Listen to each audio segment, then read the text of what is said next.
ಪ್ರತಿ ಭಾನುವಾರ ನಮ್ಮ ವಿಡಿಯೋಗಳಿಗೆ ಸಂಬಂಧಿಸಿದ 5 ಪ್ರಶ್ನೆಗಳನ್ನ ಕೇಳಲಾಗುತ್ತೆ ಸ್ನೇಹಿತರೆ. ಸರಿಯಾದ ಉತ್ತರ ಕಮೆಂಟ್ ಮಾಡಿದಲ್ಲಿ ಒಂದು ಪ್ರಶ್ನೆಗೆ 20 ರೂಪಾಯಿಯಂತೆ ಒಟ್ಟು 5 ಪ್ರಶ್ನೆಗಳಿಗೆ 100 ರೂಪಾಯಿಗಳನ್ನು ನೀಡಲಾಗುತ್ತೆ.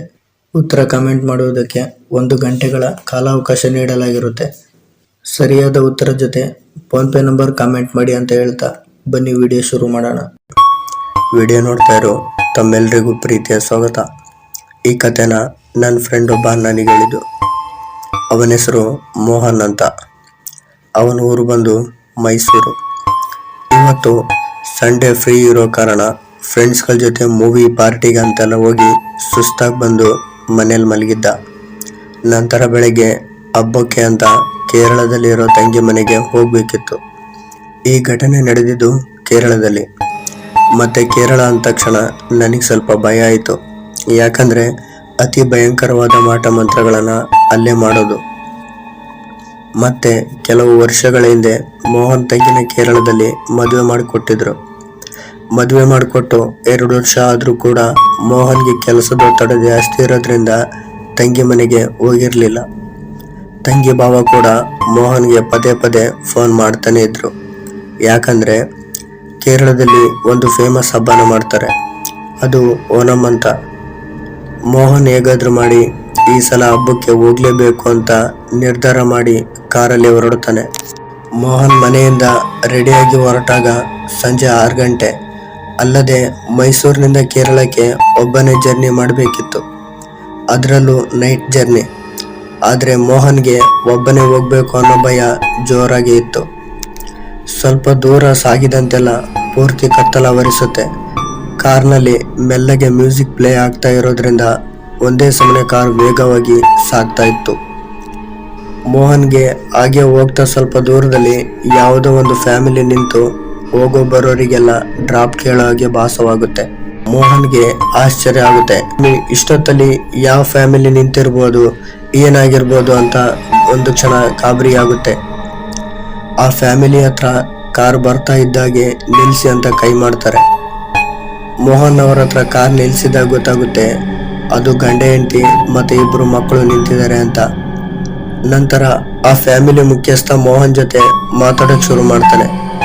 ನಮ್ಮ ಕಾರು ಆಕ್ಸಿಡೆಂಟ್ ಆಗಿದೆ, ನಾವು ಮನೆಗೆ ಹೋಗ್ಬೇಕು, ಅದಕ್ಕೆ ಪಕ್ಕದ ಊರಿನ ತನಕ ನಮಗೆ ಡ್ರಾಪ್ ಕೊಡಿ ಅಂತೆಲ್ಲ ಕೇಳ್ತಾ ಇರ್ತಾನೆ. ಮೋಹನ್ಗೆ ಒಂದು ಕಡೆ ಆಶ್ಚರ್ಯ ಆದರೆ ಇನ್ನೊಂದು ಕಡೆ ಭಯ. ಯಾಕಂದರೆ ಅವರಿದ್ದ ಜಾಗದಲ್ಲಿ ಯಾವ ಕಾರು ಕೂಡ ಇರಲಿಲ್ಲ.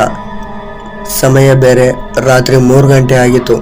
ಇಷ್ಟೊತ್ತಲ್ಲಿ ಈ ಫ್ಯಾಮಿಲಿಗೆ ಡ್ರಾಪ್ ಕೊಡಬೇಕು ಬಿಡಬೇಕು ಅನ್ನೋ ಭಯ ಅವನಿಗೆ ತುಂಬ ಕಾಡ್ತಾ ಇತ್ತು. ಅದರಲ್ಲೂ ಸರಿ ಬನ್ನಿ ಅಂತ ಅವನ ಕಾರಲ್ಲಿ ಡ್ರಾಪ್ ಕೊಡೋಕೆ ಮುಂದಾದ. ಆ ಫ್ಯಾಮಿಲಿ ಕಾರಲ್ಲಿ ಹತ್ತಿದ ನಂತರ ಕಾರಿನ ವೇಗ ಇದ್ದಕ್ಕಿದ್ದಾಗೆ ಮುಂಚೆ ಹೋಗ್ತಾ ಇದ್ದ ವೇಗಕ್ಕಿಂತ ಜಾಸ್ತಿ ಆಗುತ್ತೆ. ಸೊ ಅದರಿಂದ ಮೋಹನ್ಗೆ ಕಾರ್ ಕಂಟ್ರೋಲಿಗೆ ಸಿಗ್ತಾ ಇರಲ್ಲ. ಮೋಹನ್ ನಿಮ್ದು ಯಾವ ಊರು ಅಂತ ಕೇಳಿದಾಗ ಆ ಫ್ಯಾಮಿಲಿ ಮುಖ್ಯಸ್ಥ ಹೇಳ್ತಾನೆ, ನಾವು ಊರಿಗೆ ಹೋಗದೆ 2 ವಾರ ಆಯಿತು, ನಮಗೆ ಮನೆ ಅನ್ನೋದಿಲ್ಲ, ಇವತ್ತು ನಾವು ನಿಮ್ಮ ಜೊತೆ ನಿಮ್ಮ ಮನೆಗೆ ಬರ್ತೀವಿ ಅಂತ ಹೇಳ್ತಾ ಇರುವಾಗ ಕಾರಲ್ಲಿ ಕೂತಿದ್ದ ಮಹಿಳೆ ಸಡನ್ ಆಗಿ ಅಳಕ್ಕೆ ಶುರು ಮಾಡಲು. ನಮ್ಮ 2ನೇ ಮಗ ಕಾರಿನಿಂದ ಕೆಳಗೆ ಬಿದ್ದ ಅಂತ. ಮೋಹನ್ ಆಶ್ಚರ್ಯದಿಂದ ಕಾರ್ ನಿಲ್ಲಿಸಿ ಹೊರಗಿಳಿದು ನೋಡ್ತಾನೆ, ಆದರೆ ಯಾರೂ ಕೂಡ ಇರಲಿಲ್ಲ.